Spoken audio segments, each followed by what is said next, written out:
Bill, how is it that dental schools graduate close to 100 dentists every single year, and almost none of them have any level of proficiency in endo?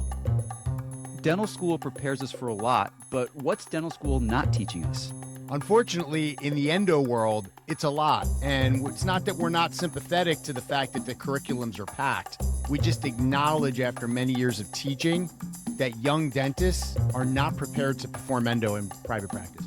Welcome to For the Love of Endo. I'm Dr. Bill Nudera. And I'm Dr. Brett Gilbert. And we're here to elevate endodontics one conversation at a time.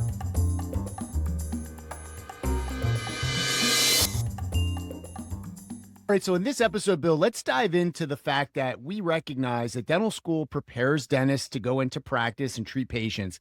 But when it comes to endo, there's a lack of understanding, a lack of education, and most definitely a lack of proficiency, certainly of confidence. What are your thoughts? I think that dental schools got a lot on their plate. They've got 4 years, some programs maybe longer, maybe shorter, but I think the most of them are about 4 years.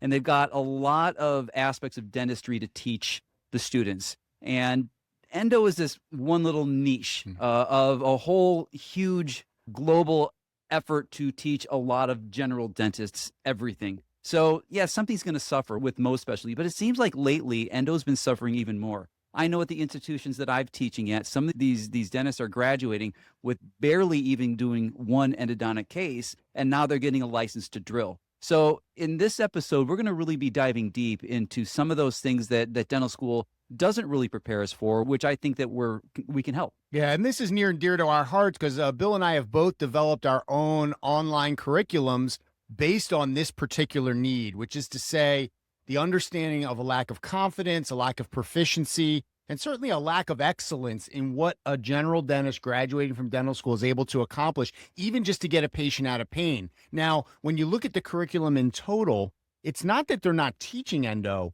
but to your point, they're not getting clinical experience. And as we know, what greater lesson is there than to have your learnings happen over a live patient? So I think that's a great place to start on this episode because we acknowledge that this is a big problem and we want to solve that. We want to help the dentist be able to find the education that simply wasn't granted to them as part of their degree. Endodontic teaching generally starts in dental school, probably in some programs in that first year, but certainly in the second year. You're working on the benchtop, you're learning tooth anatomy, root anatomy, you're learning how the instruments work and learning access, everything that endo involves. And for some students, I think it's a little scary. And because it's that fear of the unknown. It's a very meticulous and very precise procedure. And a lot of dentistry is, but I think endodontics is one of the most difficult procedures in dentistry because I've heard some fellow clinicians compare it to like working on a very fine watch in a very small space, right? Because each tooth is this little jewel, right?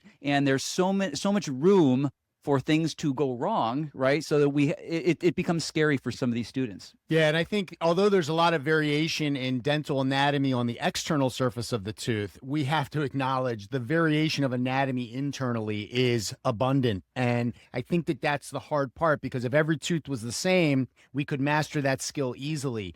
But here's what I believe. If you leave dental school with an understanding of the dental anatomy, the enamel, the dentin complex, the pulp canal space, and the root canal space, we could sort of take it from there. I mean, we can teach a dentist how to do endo now, even if you didn't learn in school. That's true. So just because you may have not gotten all this information in your 4 years of dental school doesn't mean it's too late. That's why these courses exist.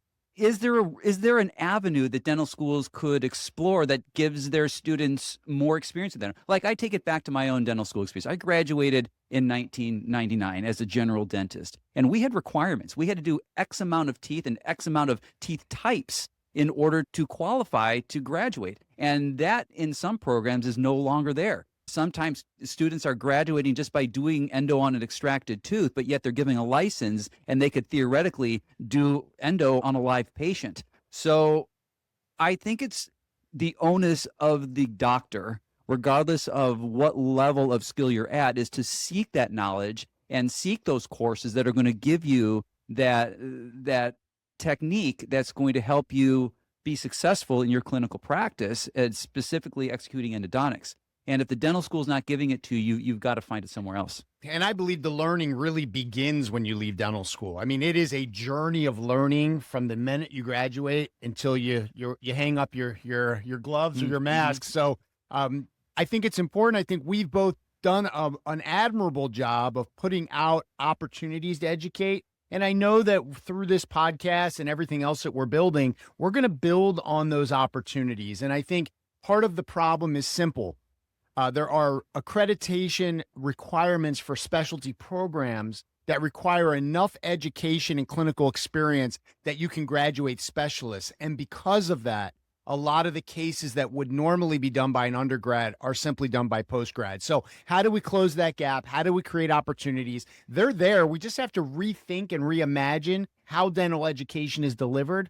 And I'm really excited about embarking on that with you. So when we're talking about learning endodontics in dental school, they can teach procedures, you're reading textbooks, but there's only so much you can read. It's a learn by doing sort of philosophy here. What dental schools can't teach you, because it's just there's not enough time, is judgment, right? That clinical judgment. We all know how to do something. We all know how to apply those concepts, but the judgment and clinical experience, it's going to come with time. So those courses that go beyond dental school shorten that learning curve, give you a little bit more domain knowledge in a shorter period of time, and helps you understand that clinical judgment. I think that's important because endodontics, as we all know, is lifelong learning.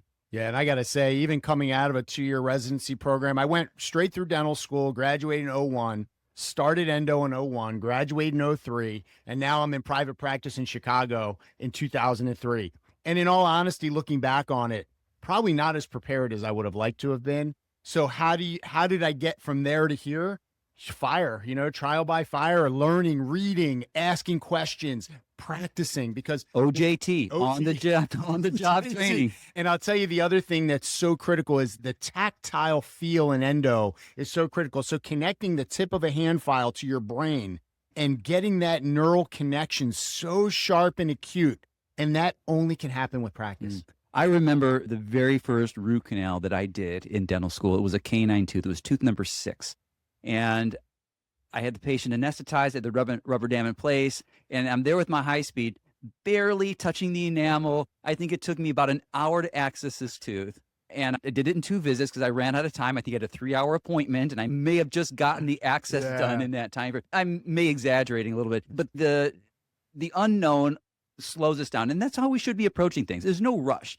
I always tell my patients, it's not about how fast I can do this, how well we can do this. But I'm going to refer to that second time that patient came in. And endo department scared me when I was in school. I don't know how it was like in Maryland, but I graduated from UIC. And at the time, in the late 90s, when I was at the endo program, I was scared to go to that program. It was very intimidating. I don't know if the instructors at the time intended it to be intimidating, and maybe I don't know, but I wasn't the only one intimidated. So I went back with this second case. And I remember Dr. Stroner. He's passed, but I remember him. One of the grandfathers of endodontics in Chicago, and a very well-respected endodontist. Grandfathered in, as a matter of fact, to endodontics. Oh, really? Yeah. And so he pulls me aside after I get my patients done, and he starts asking me all these basic questions. Medical history stuff. Well, how far did you get last time? What's the working length? What's your estimated working length? And I look at him with the deer in the headlights, and he looks at me and goes, Nudera, we're working on real people here. There are no takebacks. And I just melted. I'm like, oh my gosh. Scary. Oh my gosh. It was intimidating. Yeah. But when I look back on that experience, I was not prepared. And why wasn't I prepared? Did the school not prepare me enough? Was I not paying attention in those classes? I don't know those details, but I know it had an impact on me. And I know after that conversation with Dr. Stroner, I was prepared because I wanted to go there, at least have an understanding of what I was doing at the moment. And when I left dental school in 99, I had zero interest in becoming an endodontist. Interesting. Because I didn't like it. I didn't like the way that endo made me feel when I was in school, not the department, but the procedure itself. I had an interest in it to some degree, but it wasn't something I was considering specializing in. It wasn't until I got into the Air Force and I got under the wing of a board-certified endodontist who then really mentored me, taught me exactly what I should be doing, kind of gave me a stepwise sequence, and I just saw my quality go up. And I would go in every Tuesday. It would be my endo Tuesday. I'd schedule 2 patients in the morning and 2 patients in the evening, and we'd review all my cases the next day. And I remember the cases were getting better. And I said to him, it was Dr. Kerry Cunningham, he was a colonel. And I said, listen, Dr. Cunningham, I'm getting luckier. Look, it's getting luckier. He looks at me, he goes, no, it's not luck. You're just understanding and you're getting better. And that had impact with me, right? That's beautiful. Yeah. You know, as I go back, I can put myself back in the first year residency. I'm working on number 3, and I got everything set up, and I start cutting the access, and things aren't making sense. And I call my professor, Dr. O.J. Jones, and O.J. took one look, and he looks and he goes, hey, Brett, I got an idea for you. Why don't you take a look at that with your bare eyes instead of through the mirror? And I had flipped and had cut the access, the palatal, as though it was the buccal, because I was flipped around. And that was such a valuable lesson. Now, he was very kind and he understood I had just gotten started. But I thought to myself, wow, like the attention to detail that will be necessary. Like here, I had gotten flipped around in my mind and my eyes, and I was cutting the access backwards. Now, it wasn't catastrophic, thank goodness. I had other ones that were. Don't we all? But interestingly enough, my dad being a dentist, I always had dentistry. Your dad was a dentist? Yeah. My dad's dentist for almost 50 years. Oh, I didn't know that. Yeah. So I've been in the dental office since I was a kid. Where did he In practice? Baltimore. Wow. My dad was a dentist too.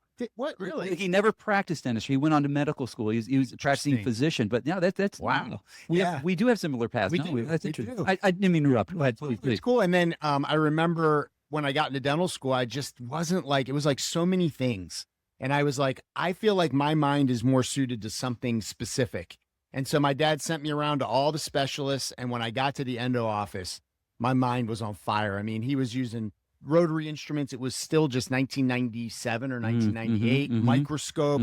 This guy was amazing. And, you know, I just feel like at this point, the reason that we're here, the reason that we're talking about this is we're all starting from the same place. Yes. Bill and I now, very experienced endodontists, over 20 years, practice in excellence, but we all started exactly where you are. So It's hard. It's hard. It's really hard. And it takes a lot of mettle as far as emotional stability, support around you. And that's why mentorship is so important. And that's what we hope that you will find for the love of endo. This is an opportunity for mentorship and an opportunity to start wherever you're starting so that we can get you going and helping patients. So what was the catalyst for you? So let me get a little more idea of your background. So you graduate dental school in 2001. Did you matriculate right into an endodontic program? Directly. Okay.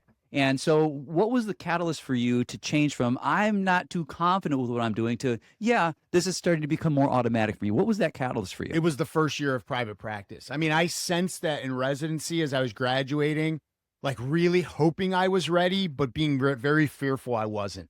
And so just jumping into private practice and like having that horrible hole in your stomach when things don't go well and you feel so responsible for the patient and for their care and their tooth. And one of the most valuable lessons that I ever learned was, so when you are on this learning curve, it's never going to be real smooth at the bottom. But the reality is if you can overcome the hurdles of what happens, then you wind up being able to help thousands more patients, right? So there's a learning curve. And especially when you're in school, there is sort of a protective blanket and you're sort of covered no matter what. When you get into private practice, It's real. It is real. It's real. You just want to find some mentorship where you can go and be honest, because the learning comes from being honest, not trying to hide things, not trying to sweep them under the rug. It's a lot of reasons why first positions don't work out, because you get there, you want to be viewed as proficient and you're not. And so you hide things. And when they find them, it makes your integrity called into question. So that's why we're opening this space. This is a space that Bill and I are opening for the love of endo, which in reality means for the ability for a clinician to love the fact that they can provide tooth-saving care with endo. And we also have to remember learning is not a linear process. It's not. Language is. Books are linear, but learning is not, right? So what I encourage people that I've coached before in the past is, and this is how I learned to be proficient, because I practiced general dentistry for 4 years That's before I good. went back into specializing dentistry. 3 of those were as an Air Force dentist, and one of those years being an AAGD GPR type program. And that's where that AAGD program, and I really am an advocate for, but this could be a whole nother topic, is the fact that I think some of those courses probably should be mandatory for young dental students graduating dental school, going out in the real world. Because, we graduate dental school as D4s, we get our certificates and our doctorates, we hang the shingle on our wall, and we open our practice, and we have the ability to do that with zero clinical experience. And that could be a beautiful thing, right? But it could be a very dangerous thing, especially if you don't really know what you're doing quite yet and you go out and open your own practice. And I think some people do that, probably very few, but there are those people that do. Yeah. But having additional training, and you matriculated right into a training program, which then trained you to be a solid, comfortable, and predictable endodontist. Yeah. I went into this AAG GPR type program. It was at Wright-Patterson Air Force Base in Ohio.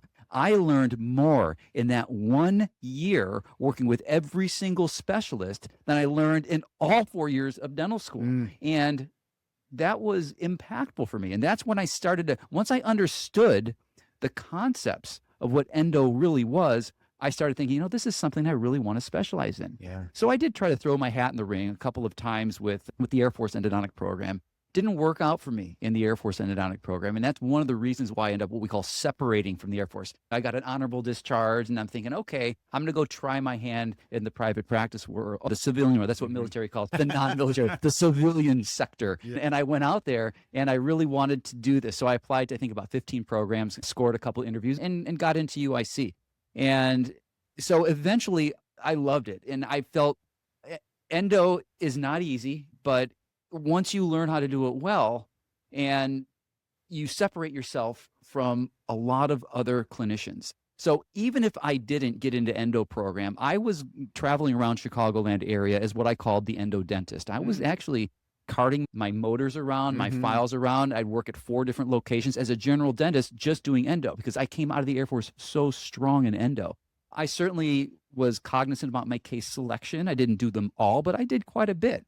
So that's why I'm a huge advocate of not just endodontics for endodontists, but endodontics for the general dentist. Because for 4 years, I did all my own endo, and I like to think I did it pretty well. I look back, and I'm a very nostalgic guy. I save all my stuff. You know? Wow. So I went back, and I occasionally would look at some of these radiographs that I was, and holding up to the light, because this was pre-digital. I'm dating myself at this point in time. Throwing through the quick dip and the processors and all that stuff. I'm holding these things up to the light, and I'm looking, and I'm like, well, as a 1 or 2 years out, and this doesn't look too bad. So once I got coached on how to do things, then things just start to flow and they become automatic. Again, nothing's easy until it's done, and that's my mantra. Yeah.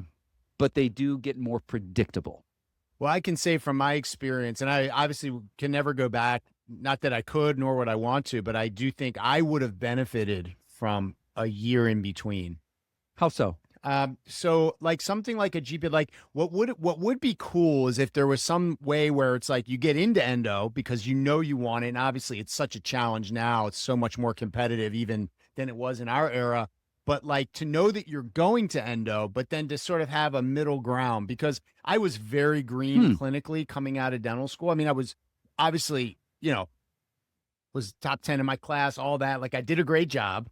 But like that's in dental school. And that was, I was a clerk in endo. So I did about 15 cases in undergrad, which is when you say a clerk in endo, define that, because I applied for a clerkship within the endodontic department as a senior dental student, as someone focused on, has their sights on potentially a career in endodontics to work. I worked in the post-grad clinic.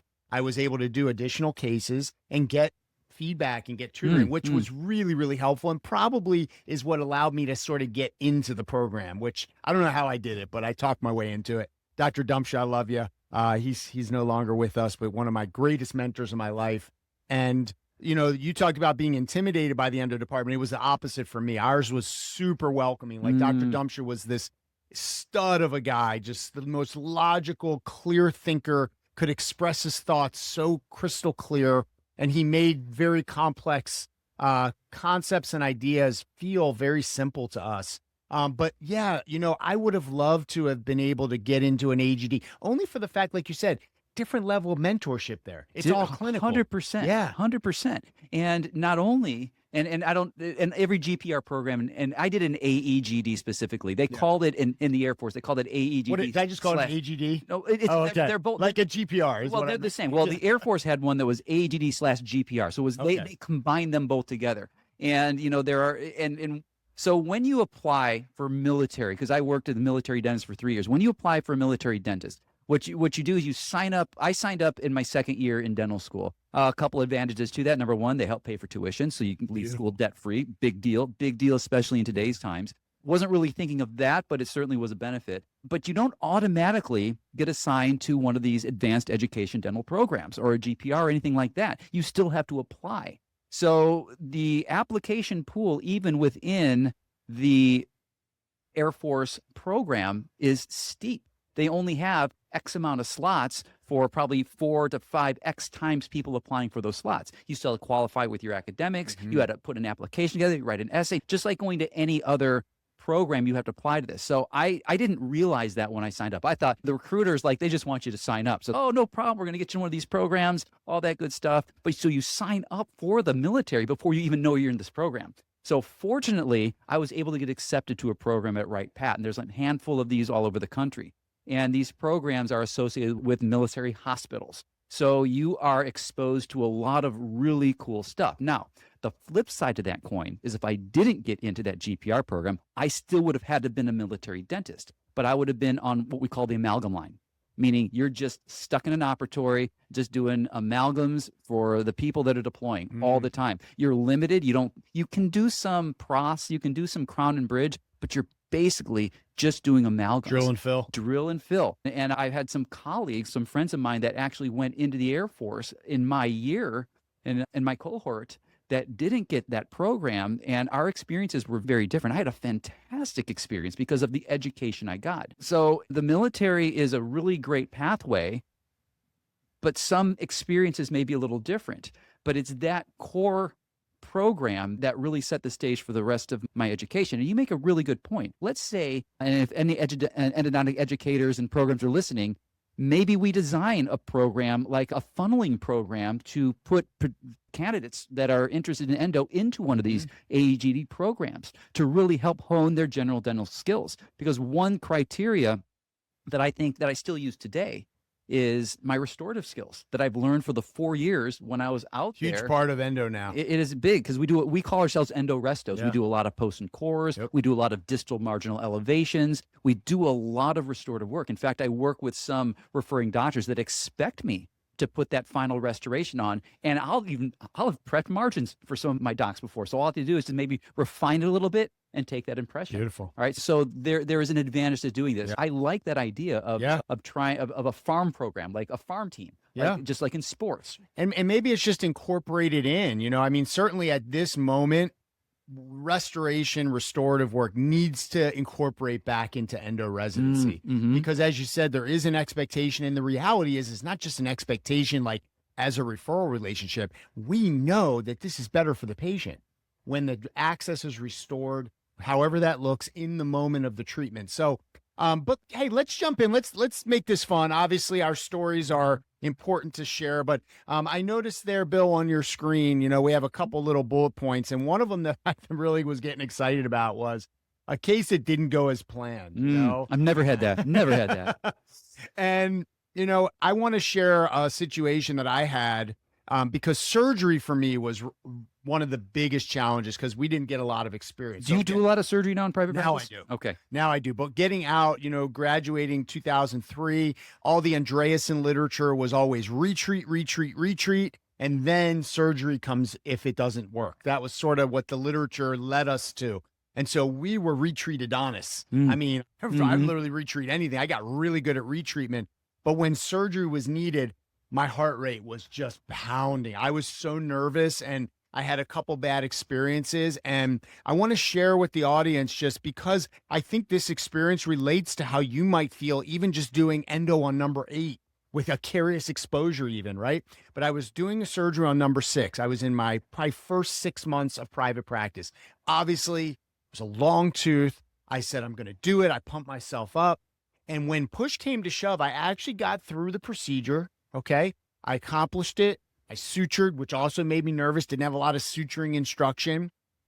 But, and here's the big but, the procedure was done. It actually went okay.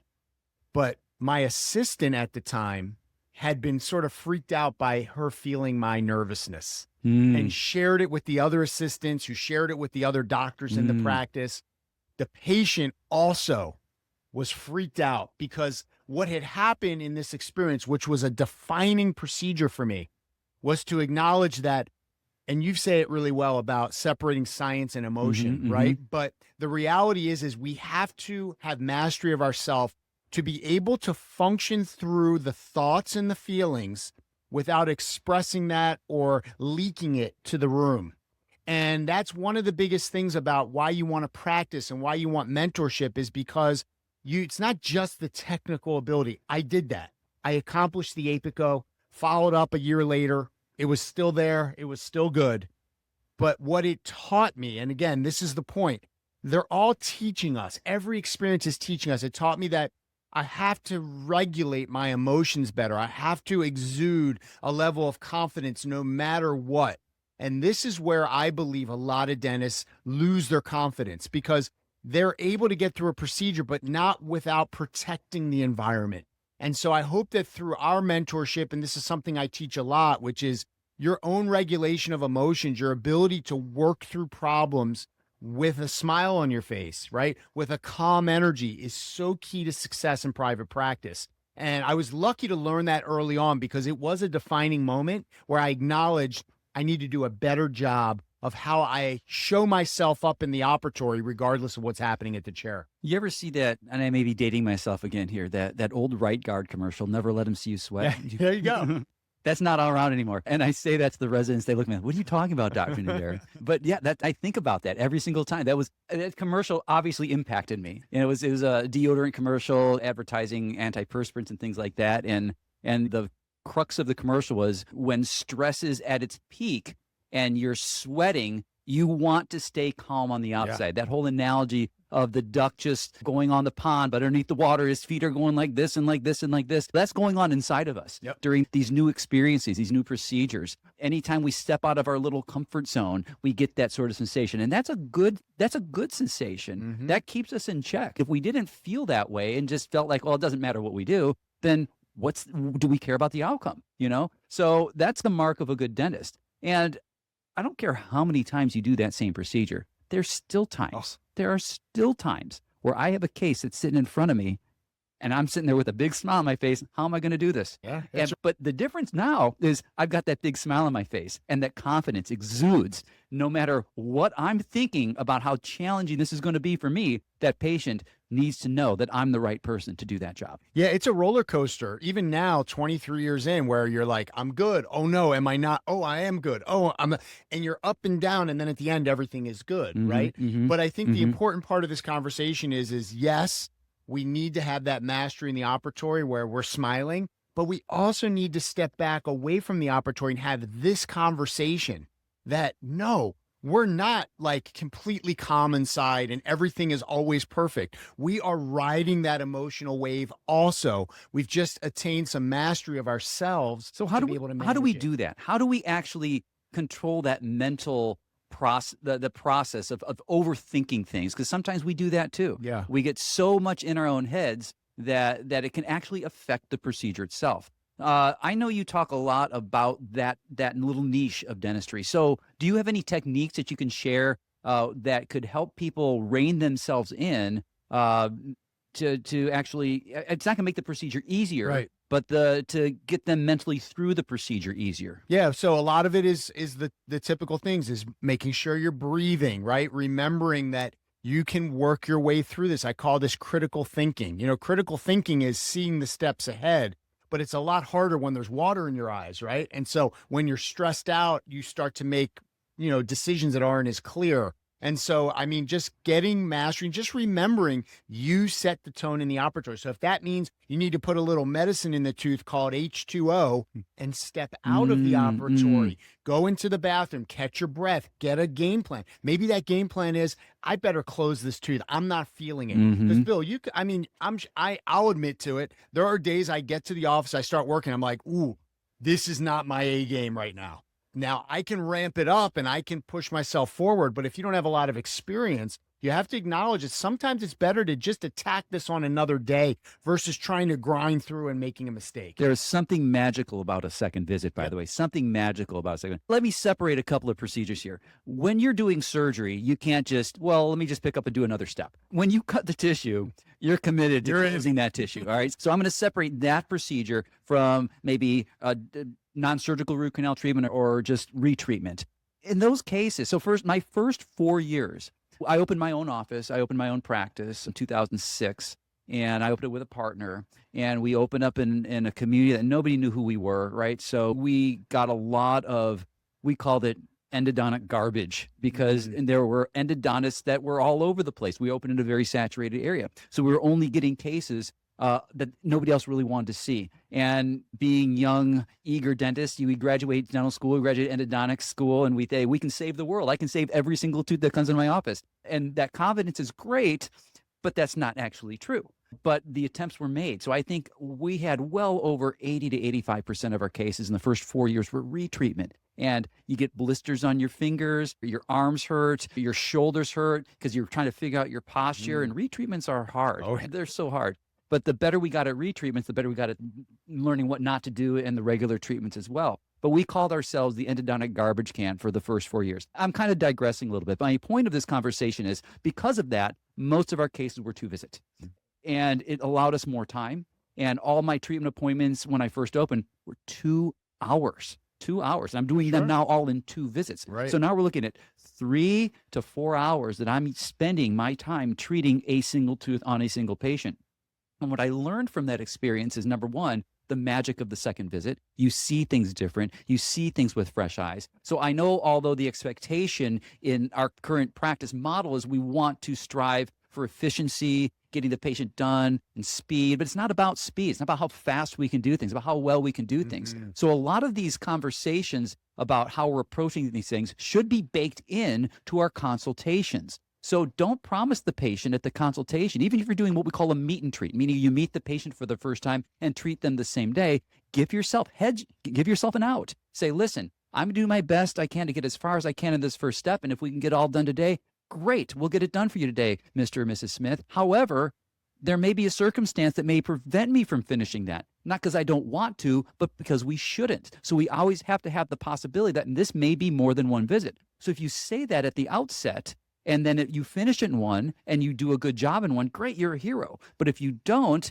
the patient understands, because we framed it that way before we started, that it may be more than one visit. And that's a really good way to give yourself that out and really take some of that pressure off. Because endo is unique. Again, besides the surgery that I talked about, we can stop at any time. Yeah. Anytime. We can stop, close up, and pick up at another day. And that's perfectly fine. That's great advice. And the other thing I would say is you have to learn how to forgive yourself.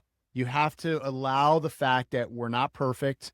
I mean, look, I make mistakes all the time. So yesterday was my daughter's birthday, my older daughter, and I did the whole Instagram story and everything. And I wished her a happy 17th birthday, which was so beautiful. Except it wasn't. Except that she was 19 yesterday. And to make it worse, my younger daughter is going to be 17 this week. So now she said, you were really thinking about her when you made my post. So this is being human. This is about forgiveness, right? And to understand that in order to build resilience in this type of world that we live in of, you know, let's call our patients a customer in this moment, customer expectations, their expectations are your prognosis. But I love listen, man, we might be able to finish this in 1 or 2 visits.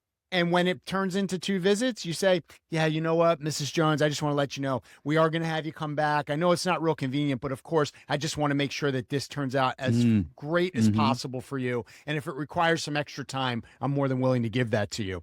The best is when you can say, yeah, you know I told you 1 or 2 visits, but fortunately everything went really smooth. It's all done. It's done. So leave yourself that out, take away that pressure. I think that's really helpful. I think so too. And I frame it too. I say exactly what you said, but I also add, it's my obligation to do the best I can for you. And this is the way I can do the best I can for you clinically. And I have to make those clinical judgments on your behalf. Yep. Yeah. So let's talk about some specific advice. So we've established that, sure, you're a dentist. We acknowledge your accomplishment. It's a beautiful thing. your learning has just begun. And when it comes to endo, you might very well be starting almost at scratch. And that's not a bad thing, right? And so we want you to acknowledge that there are opportunities to continue to learn. Different styles, different teachers, different courses you can take, both ongoing, sort of continuum of learning, or a one-day deal.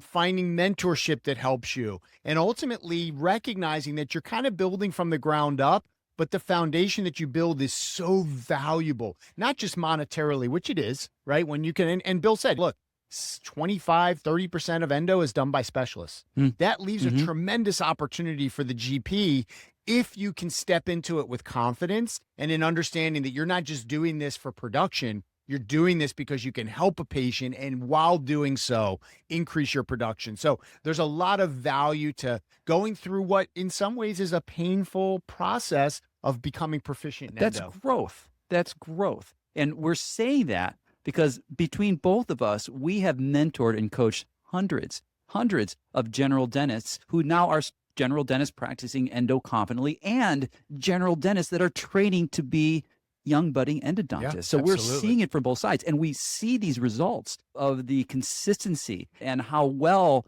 that if one doctor can do it, another doctor can do it. All Absolutely. right, there's nothing special about what we're doing other than the fact we just have more volume, Yeah. right? And that's really what it comes down to. There is a lot of intimidation around it because the mistakes that happen oftentimes look egregious, but really it was just that you took one step in the wrong direction and then continued on that line versus understanding when the step happens and stepping back and reevaluating and problem solving. The best way to learn that, unfortunately, is to step in the doo-doo the first time. And then the next time you simply know that you're going to step to the other direction. So anyway, I hope that that's really helpful, Bill, in terms of setting the stage for why we're doing this. And also bringing some humanity to the fact that we're not saying this because we're so experienced and we know that we can get, we're saying it because we were you. We were. Exactly. And we're very proud of the fact that we dug ourselves out of it. I know I am. I remember calling my dad after a case. I went out of the building. I was like down in the parking lot and I was like, Dad, but like, I didn't even have words. I just need my dad to be like, it's going to be okay. It's going to be okay. You're going to make it through. You're going to figure it out. Be patient with yourself. And that's exactly what this episode is saying to you. And that's some great advice. In closing here, if you can, give me one pearl that you can share with the listeners that they can take back to their practices tomorrow or their next working day and try to implement something along what we're talking about. Yeah. I think the big thing, and I start a lot of my lectures like this, is just focus on the next step in front of you. Endo is this long line of steps. And if you're thinking about it all the way through, it's going to overwhelm your brain. So I like to think of being very present and just what is the first step? First step is diagnosis. That is the procedure. Go back to our episode. Diagnosis is the real procedure. And then, okay, now an anesthesia. Okay, now good rubber dam placement. Got that done. Okay, now I'm ready to cut my access. Okay, I'm through the enamel. Literally take it granular and focus on one step at a time versus the entire journey. Great. I think what I would really encourage any person learning endodontics at this time is schedule enough time. There's nothing worse than fighting the clock. Now, if you have autonomy over your scheduling, again, when I learned, I was doing 2-hour visits. Even as an endodontic graduate, I was doing 2-hour visits. All our associates that come into our practice do 2-hour visits. In fact, some like that, they still do it. We're not a high volume practice intentionally because we like the luxury of not fighting the clock. So if you can take time out of your equation, then it's going to give you that breath to learn and to grow. And let's say you finish early. Great.